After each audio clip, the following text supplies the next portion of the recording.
بە گوێرەی ماڵپەڕێکی ئەمریکی سەرەڕای کورتهێنانە زۆرەکەی بودجەی 2021 عێراق دەستبڵاویەکی گەورە لە بودجەی وەزارەتە ئەمنیەکان و حەشدی شەعبی و وەقفی شیعە و سوننە داکراوە. بەپێی راپۆرتێکی شیکاری ماڵپەڕی حوڕەی ئەمریکی، کورتهێنانی بودجەی 2021 عێراق بە زیاتر لە 58 تریلیۆن دینار خەمڵێنراوە. ئەمەش زیاترە لە یەک لە سەرسەی کۆی بودجەکە کە 150 تریلیۆن دینارە.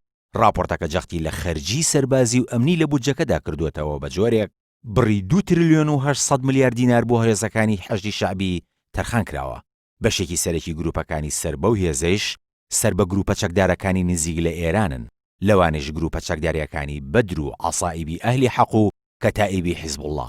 ئەوەش خراوەتە ڕوو بەتەنیا بەشە بودجەی هێزەکانی حەشدی شەعبی هاوتای بەشە بودجەی هەریەک لە وەزارەتەکانی داد و دەرەوە و ڕۆشنبیری و سەرچاوەکانی ئاو و پلاندانان و گواستنەوەیە. هاوکات بودجەی حەشدی شەعبی لە بەشە بودجەی وەزارەتی پەروەردە زیاترە و تەنیا کەمێک لە بەشە بودجەی وەزارەتی تەندروستی کەمترە و هاوتای بەشە بودجەی تەرخانکراوی پارێزگای بەغدایە و لە بەشە بودجەی پارێزگاکانی نەینەوا و ڤیقار و نەجەف و دیوانیش زیاترە. لە دوای وەزارەتی داراییش وەزارەتی ناوخۆی عێراق زۆرترین بڕی خەرجکردنی لە خۆگرتووە کە لە 8 تریلیۆن دینار زیاترە. لە دوای ئەویش وەزارەتی بەرگریە کە 6 تریلیۆن دینار خەرجیەکەیەتی. بە گوێرەی پرۆژەی یاسای بودجەی 2021 نرخی بەرمیلێک نەوت بە 42 دۆلار خەمڵێنراوە، هەرچەندە لە ئێستادا نرخی بەرمیلێک نەوت 50 دۆلاری تێپەڕاندووە.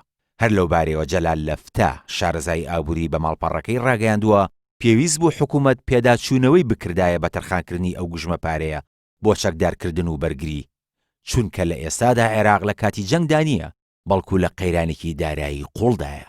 باسی لەوەش کردووە تەنانەت هەوڵەکانی ڕووبەڕووبوونەوەی داعش زیاتر لە شەوەی هەواڵگریدایە.